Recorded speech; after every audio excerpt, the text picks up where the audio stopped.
Once again, it is time to meet a brand new animal that is looking for a new home. Kathy from Adopt a Pet Pet Rescue in Lucknow is here. And Kathy, who is this that you have today? This little girl is Sadie. She's born January of 2020, and she looks like she's a Shih Tzu cross, but she has had her hair scalped before we got her, so it's hard to know.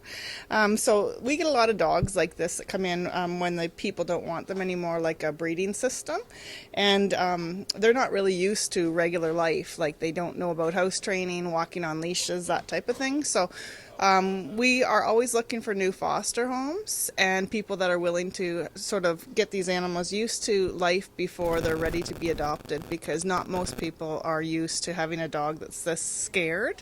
So it takes some time and it takes some foster spaces, and we really just don't have enough fostering homes for the amount of dogs that we have coming in. What makes a good foster? What kind of a situation would be ideal for people to have? And I'm sure that foster homes can vary if there's children in the home, if there's already other animals in the home. I mean, these are good things for a lot of animals, because then they can get used to these things. Yeah.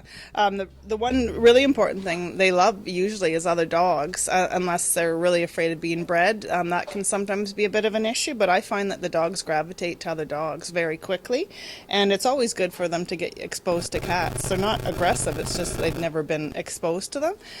Same thing goes with kids. If the kids are used to animals and they're respectful, of course the animals are going to usually come along to be friendly with them.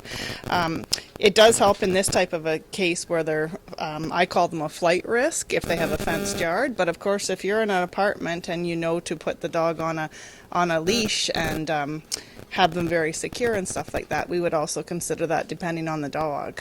And if people do sign up to foster, I mean, obviously it's probably the basic rules of pet ownership. You're going to be responsible for taking care of them, for feeding them, make sure that they're well maintained, and then eventually the goal would be that they find either another home, a forever home, or maybe the foster decides to keep them forever. How long of a time commitment on average? And I know it's hard because there's so many animals that are being surrendered recently, but about how much of a time commitment on average would people look at for having a foster? Well, for a dog like this, in general, it's going to be about 2 months before we even really want to get her into the vet clinic, because one, we don't know when she was last bred, and the rule of getting a dog fixed is definitely 3 months after they've had babies, so that's a very important thing.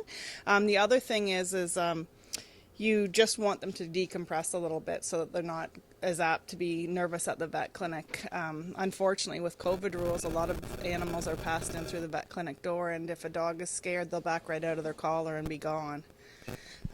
Another point is a lot of fosters do fall in love, but sometimes they even know people that would be a really good match. So it's a great way of actually vouching for a dog that you've put all the TLC into, and then you get to see the animal if it's adopted out to a friend or a relative. Mm-hmm. And if for people that are listening to this and they're thinking, maybe I would like to become a foster, or at least I want to get my name on a list if you're going to be looking for people, and I know you're desperately looking for fosters, how do people get in touch with you to get more info? The best way to get a hold of me is always by email, just because we're on the road a lot. So our email is petrescue@hurontel.on.ca, or you can send an email in on our website, which is www.adoptapet.lucknow.on.ca. And we have a form that gets people to tell us their experience, their preferences, and their expectations, and then that can help us really narrow down who is an actual viable match for you, so that it's good for the animal and good for the family. All right. Well, we'll post all the links to all the information on our website, of course, at shorelineclassicsfm.com. We'll also post the video today, although Sadie, you could see her. She wasn't up to too much today, but eventually Sadie is going to be looking for a new home. Is that right? Yes, she will be. We really probably think about September for her is our guess on the space, just because of the amount of animals that we do have booked in for spay and neuter. But I think probably about September, hopefully she'll be fixed, and then by then I think we're going to see a much more carefree girl than she is right now. She's just a little nervous about being picked up and everything today. All right, well, watch for Sadie, because she will be available soon. And please consider fostering and helping out Adopt a Pet Pet Rescue in Lucknow, because there are so many animals just like Sadie who are just looking for that in-between home until they get the forever home. Thanks again, Kathy. Thanks for spreading the word.